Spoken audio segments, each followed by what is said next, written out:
வணக்கம். கண்களை மூடி ஒரு நிமிடம் நினைத்து பாருங்கள். உழைத்து சேர்த்த அழகான வீடு, வாசலில் நின்ற சொகுசு கார், ஏசி அறையில் விளையாடும் குழந்தைகள், நிம்மதியான ஒரு குடும்ப வாழ்க்கை. ஆனால் விடிவதற்குள் எல்லாம் தரைமட்டம். ஒரே ஒரு சைரன் சத்தத்தில் நடுத்தெருவுக்கு வருவதை விட பெரிய கொடுமை உலகில் எதுவும் இல்லை.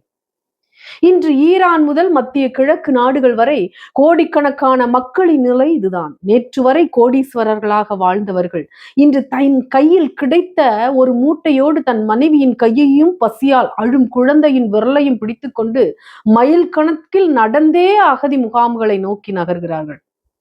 பார்க்கும் போதே நெஞ்சம் பதபதைக்கிறது. நேற்று வரை மற்றவர்களுக்கு தானம் செய்த கைகள் இன்று யாராவது தன் குழந்தைக்கு ஒரு பால் பாக்கெட் தரமாட்டார்களா என்று அகதி முகாம்களில் வரிசையில் நிற்கின்றன. அவர்களின் கோடிக்கணக்கான ரூபாய் மதிப்புள்ள வீடுகள் இன்று வெறும் கற்குவியல்களாக கிடக்கின்றன. எங்கு பார்த்தாலும் கருகிய வாசனை, எரிந்து கொண்டிருக்கும் எண்ணெய் கிணறுகள், வானத்தை மறைக்கும் கரும்புகை.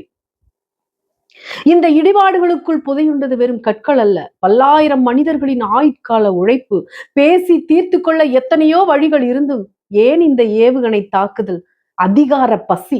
ஒரு சில அசூரர்களின் தேர்தல் வெற்றிகளுக்காகவும் பதவியை தக்க வைத்துக் கொள்ள வீசும் ஒவ்வொரு குண்டும் ஒரு நாட்டின் முதுகெலும்பை உடைக்கிறது.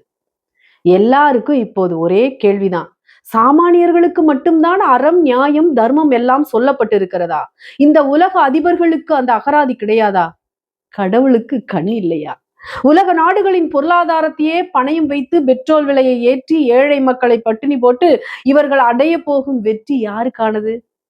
வீடு இழந்தவர்கள், உறவுகளை இழந்தவர்கள் என பல்வேறு நாடுகளில் நின்று அகதிகள் முகாம்கள் நிரம்பி வழிகின்றன. நேற்று வரை அதிகாரிகளாகவும் தொழில் அதிபர்களாகவும் இருந்தவர்கள் இன்று ஒரு 10க்கு 10 டென்ட் கொட்டைக்குள் தன் கௌரவத்தை தொலைத்துவிட்டு நிற்கிறார்கள்.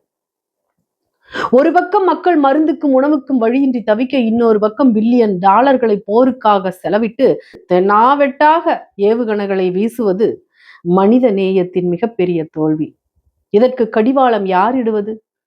இறைவனிடம் முறையிடுவதை தவிர வேறு ஒன்றும் செய்ய முடியாமல் அப்பாவி ஜனங்கள் விழிப்புதுங்கி நிற்கிறார்கள். எண்ணெய் கிணறுகள் எரிந்து கொண்டிருக்கின்றன. அதனுடன் சேர்ந்து உலக நாடுகளின் நம்பிக்கையும் எரிந்து கொண்டிருக்கிறது. இந்த நெருப்பில் வெந்து கொண்டிருப்பது உழைக்கும் வர்க்கம் மட்டுமே. அறமும் தர்மமும் தோற்று போகும்போது இயற்கைதான் இறுதி தீர்ப்பை எழுதும். எரியும் கட்டிட குவியல்களுக்கு இடையில் நின்று வெற்றி கொடி நாட்டுபவர்கள் எவரும் மனிதர்கள் அல்ல. ஒரு ஏழையின் கண்ணீர் அவனது கன்னத்தில் விழுவதற்கு முன்னால் அது இறைவனின் பாதத்தை தொட்டுவிடும் என்பார்கள். இன்று கோடிக்கணக்கான மக்களின் அடி வயிற்றிலிருந்து எழும் அந்த நெருப்பு சாபம் இந்த அதிபர்களை ஒருபோதும் நிம்மதியாக உறங்க விடாது. வரலாறு உங்களை ஒருபோதும் மன்னிக்காது. நீதியின் சக்கரம் நிச்சயம் சுழலும்.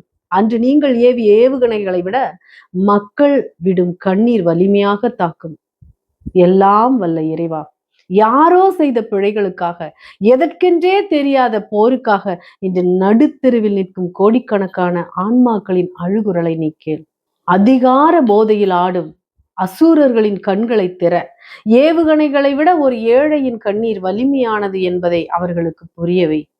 எரியும் எண்ணெய் கிணறுகளை விட எரியும் ஏழைகளின் வயிறு கொடியது என்பதை அவர்களுக்கு உணர்த்து. இறைவா, மனிதாபிமானம் மரணித்து கொண்டிருக்கும் இந்த வேளையில் நீதியின் சக்கரத்தை வேகப்படுத்து. பாதிக்கப்பட்ட மக்களுக்கு புகலிடத்தையும் தைரியத்தையும் கொடு.